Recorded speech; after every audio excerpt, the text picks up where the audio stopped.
안녕하세요. 저는 얼마 전 아주 충격적인 일을 겪고 이렇게 글을 씁니다. 저는 올해 50대가 된 남자이고 혼자 살고 있어요. 지금 생각해보면 그때 일이 참 놀랍고 다행인 것 같습니다. 그때 그 여자의 비밀을 알지 않았다면 어떤 일이 생겼을지 상상만 해도 무섭네요. 저는 어렸을 때부터 가난한 집안에서 살았어요. 그래서 남들이 다 가는 대학도 못 가고 바로 공장에 들어가서 일을 해야 했죠. 저는 외동아들이라 혼자서 벌고 있었는데 아버지는 사업을 한다고 난리셨고 어머니는 그런 아버지를 한심하게 바라보면서 이혼을 생각하고 계셨죠. 아버지는 사업을 하신다고 잘 다니던 직장도 그만두셨고 결국 집안일만 하시던 어머니가 밖에서 일을 해야 하는 지경까지 되었습니다. 어머니는 새벽엔 목욕탕 청소를 하고 오후에는 식당 서빙 일을 하면서 생활비를 벌고 계셨죠. 저와 어머니가 악착같이 돈을 벌어오면 뭐합니까? 아버지가 사업 준비로 홀라당 다 써버리시는데요. 대책 없이 사업만 준비하시는 아버지가 저는 너무 한심스러웠고 어머니도 많이 지치신 것 같았어요. 제가 돈이 없으니 친구들과 약속을 잡을 수도 없었고 그러면서 자연스레 친구들과도 멀어졌습니다. 당연히 여자친구도 만들 수 없었죠. 제가 한창 힘들 때 주위에 아무도 없고 의지할 사람이 없으니 제가 이렇게 된 게 다 아버지 탓 같더라고요. 그래서 최대한 돈을 벌어서 독립을 하자고 꿈꿔왔습니다. 저는 매일같이 새벽에 출근해서 밤새 일을 하고 집으로 돌아왔고 집으로 오면 항상 어머니와 아버지는 한바탕 싸우셨는지 온 집안의 물건이 나뒹굴었죠. 저는 밤늦게 들어가면 그 물건들을 다 치우고 자야 하는 게 일상이 되었고 부모님께서 사이가 좋지 않으시니 이혼을 생각하고 계셨던 것 같아요. 아버지가 가망 없는 사업을 계속하시다가 망하시고 어머니는 매일같이 사업 뒷바라지를 하시는 걸로 매일 싸우셨고 제 예상처럼 얼마 지나지 않아 두 분은 이혼을 하셨습니다. 이혼을 하고 어머니는 집을 나가셨고 집에는 저와 아버지 둘이서 살게 되었죠. 어머니는 집을 나가기 전 저에게 조용히 다가오셔서 손을 꼭 잡았습니다. 그러고는 아들, 엄마가 사실 네 아버지 사업 비용 너한테 부담될까봐 이혼 못하고 있었는데 엄마도 이제 많이 지친다. 악착같이 돈 벌어오면 아버지가 훌훌 써버리고 이제 네 아버지도 정신을 차려야 돼. 돈 벌어오는 사람 따로 있고 쓰는 사람 따로 있니? 그러니까 너도 정신 바짝 차리고 아버지가 돈 달라고 하면 절대 주지 말고 네가 하고 싶은 거 다 하고 살아. 여자도 만나고 옷도 사 입으면서. 알겠지? 엄마 보고 싶을 때마다 연락하고, 응? 어머니는 자신의 경험을 이야기하시면서 저에게 절대 아버지 사업 비용을 빌려주지 말라고 하셨고 저도 그럴 생각이었기에 아버지의 부탁을 거절하는 건 쉬울 줄 알았어요. 그런데 제 예상과 다르게 아버지의 부탁을 거절하기에는 쉽지 않았습니다. 저에게 애걸복걸 하시면서 아들, 이 아비 한 번만 살려다오. 이번 건은 진짜 대박 날 거라니까? 아버지가 이렇게 돈 빌리고 망하면 3배로 갚을게. 어? 제발 아버지 얼른 사업 성공해서 네 엄마 데리고 와야 돼. 아버지가 그렇게 저한테 애절하게 부탁하니 저는 거절할 수 없었고 처음이자 마지막으로 아버지에게 사업 비용을 빌려줬습니다. 사실 저도 아버지의 사업이 성공해서 어머니가 집으로 돌아오길 바랬거든요. 그런데 이게 웬일인가요? 아버지의 사업은 대성공이었습니다. 어머니가 돈을 그렇게 빌려주었을 땐 매일같이 망하시더니 딱 한 번 빌려준 그 사업 자금으로 아버지의 사업은 정말 대박이 났어요. 많은 사람이 아버지에게 투자하겠다고 저희 집 현관문을 매일같이 두드렸고 아버지와 저는 한순간에 돈방석에 앉게 되었죠. 너무 얼떨떨하고 당황스러워서 이 상황이 이해가 되지 않았고 뭘 어떻게 해야 할지도 모르겠더군요. 우선 아버지는 회사를 차려서 정식적으로 사업을 키워나가기 시작했고 저는 한순간에 아버지 회사의 대표이사가 되었죠. 건물의 한 층만 회사로 썼던 아버지는 사업이 점점 커져서 그 건물을 통째로 사들이기까지 했고 저희는 중소기업이 되었습니다. 저와 아버지는 늘 겸손을 마음속으로 새기면서 언제 또 예전처럼 살아갈지 모른다며 너무 기고만장해지지 말자고 했죠. 그리고 더 놀라운 건 주위 사람들의 태도가 바뀌기 시작했습니다. 제가 돈이 없을 시절에 친구들은 늘 저와 다니기 싫어했고 먼저 연락도 오지 않았어요. 그런데 제가 이제 한 회사의 대표이사가 되니까 다들 연락도 많이 오고 자기 회사에 투자도 해달라고 합니다. 처음에는 친구들이 오랜만에 연락이 와서 너무 기쁜 마음에 해달라는 투자도 다 해주고 빌려달라는 돈도 다 빌려주었어요. 그리고 저에게 접근하는 여자들에게도 다 잘해주고 연애도 몇 번 했죠. 그런데 다들 하나같이 자신이 원하는 걸 얻으면 저를 버리고 연락이 안 되기 일쑤였고, 여자들도 자기들이 원하는 재벌아들의 느낌이 나지 않으니 가차없이 헤어지자고 하더군요.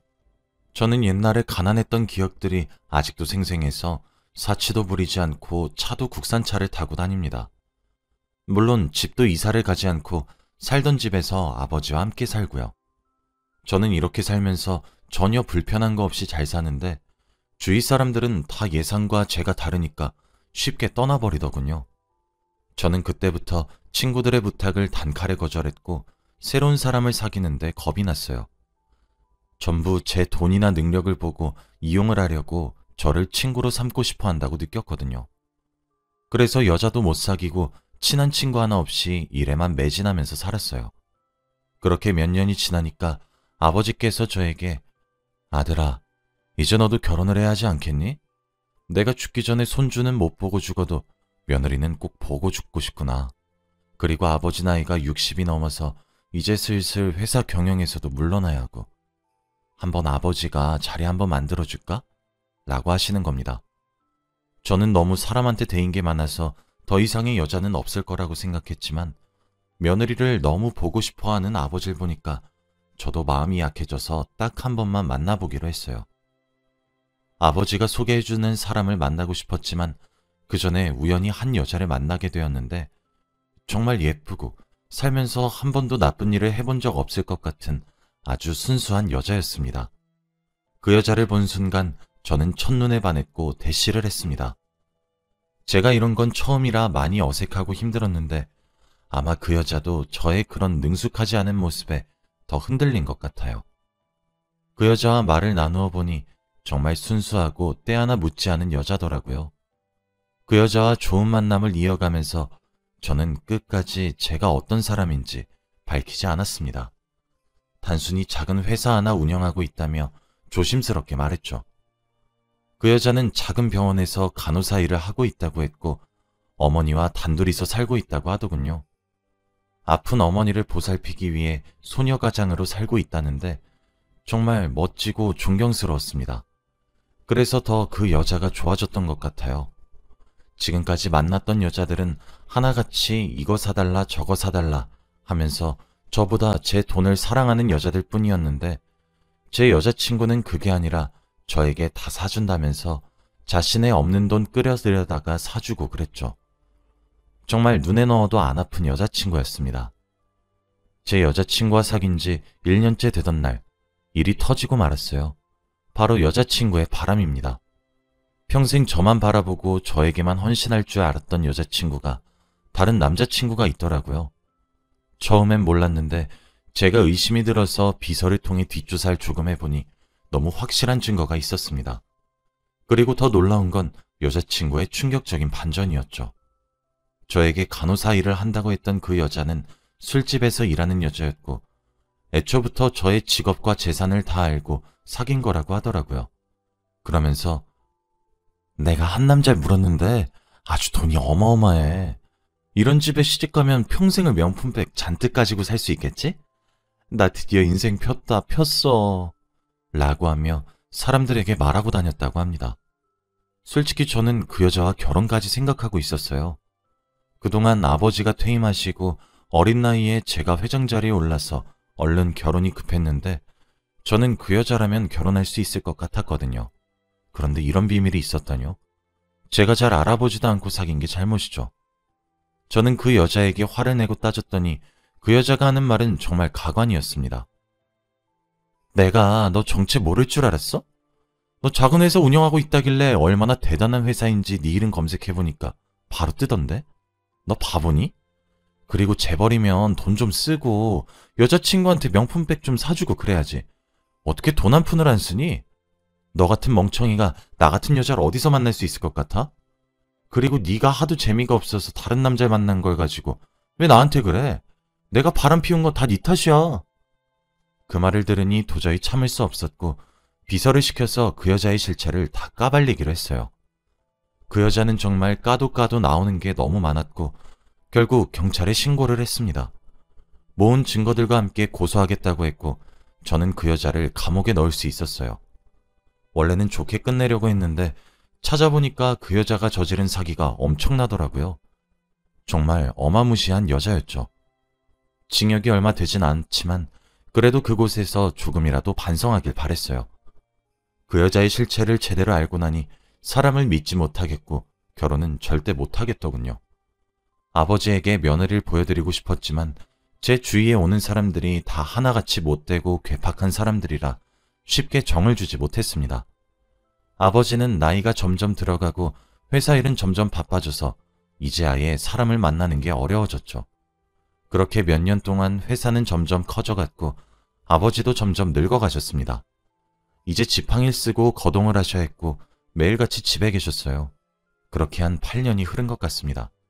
저도 이제 40대 중반이 되었고 아버지도 70살이 넘으셨죠. 그런데 갑자기 아버지께서 충격적인 말을 하시는 겁니다. 나 결혼한다. 정말 놀랐어요. 나이가 70살이 넘으신 흰머리이신 아버지께서 결혼이라뇨?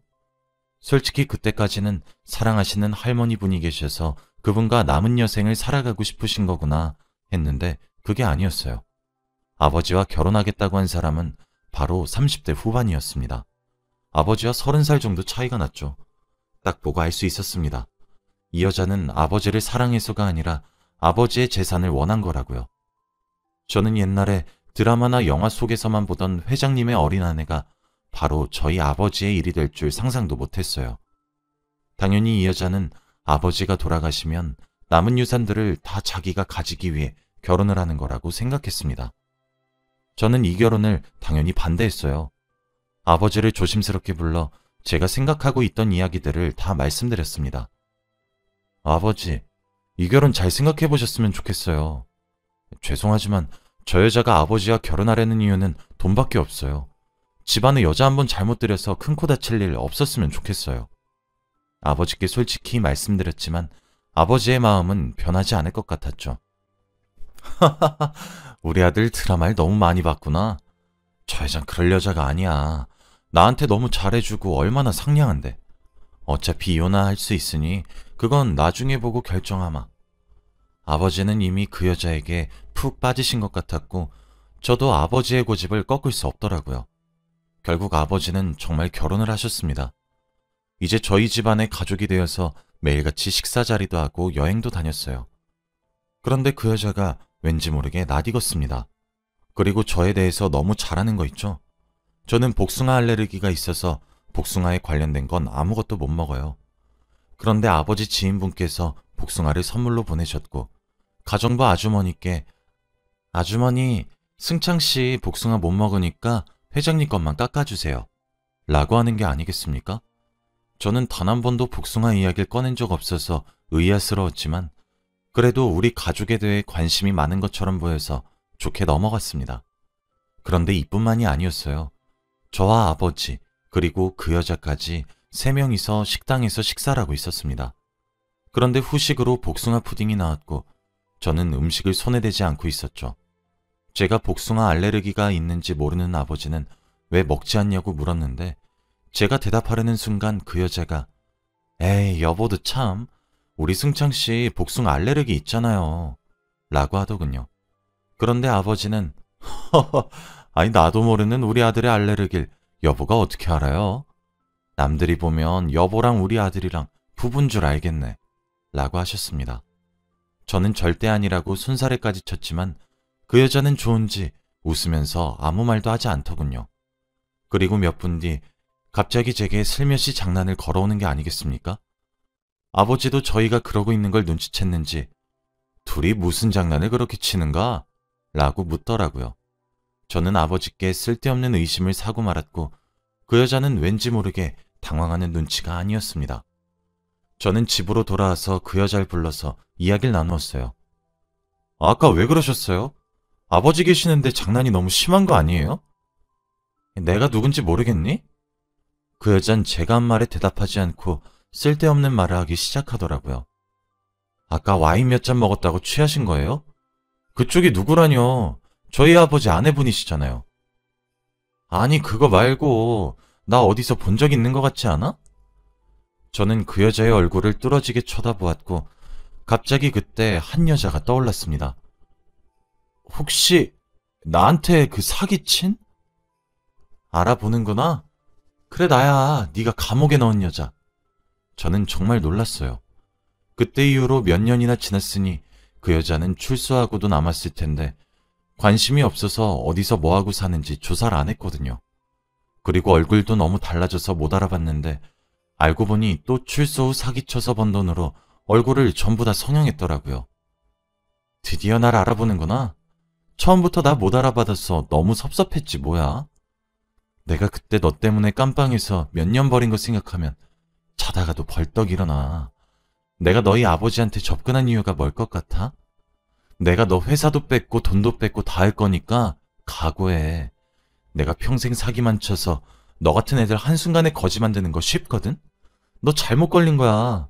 너희 아버지 죽으면 이 회사랑 집, 그리고 돈은 다 내 거라고. 저는 정말 어이가 없었어요. 어떻게 그 여자를 다시 집안에 들였는지 정말 저희 아버지가 너무 한심하고 원망스럽더라고요. 그때 갑자기 과거에 제가 당했던 일들이 다시 떠오르면서 너무 절망스러웠고 당장이라도 아버지에게 이혼을 강요해야 했습니다. 그런데 아버지는 아무리 강요해도 제 말을 들을 생각이 없어 보였고 그 여자한테 너무나 푹 빠져 계시더라고요. 이 집과 회사 그리고 재산을 살려내기 위해서는 그 여자를 어떻게든 내쫓아야 했습니다. 그렇게 혼자서 고군분투한 지 몇 달이 되던 때 갑자기 현관문에서 아버지의 팔짱을 끼고 들어오는 사람이 있었어요. 바로 몇십 년 전 아버지와 이혼을 하고 집을 나간 저희 어머니였습니다.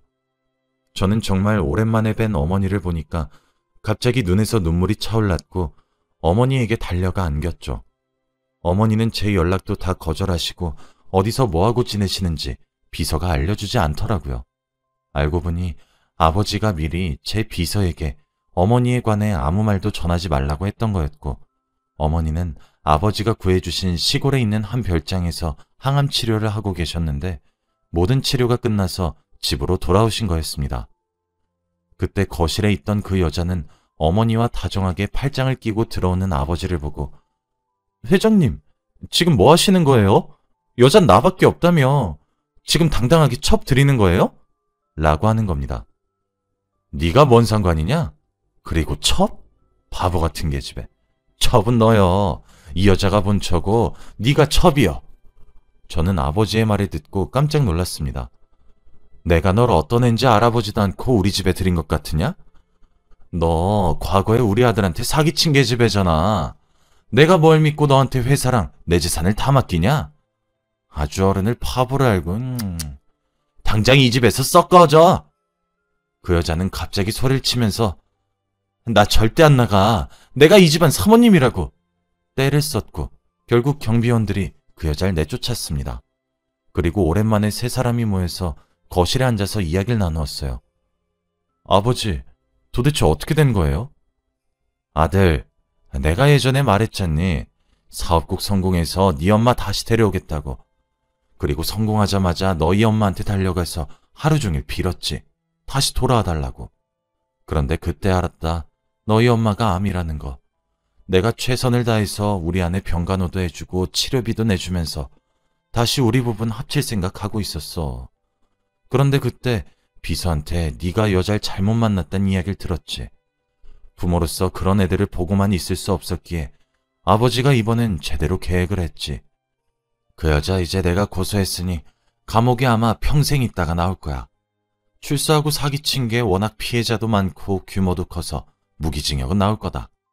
아들, 아빠와 엄마는 며느리 필요 없으니 우리 아들이 상처 안 받고 평생 행복하기만 하면 좋겠다.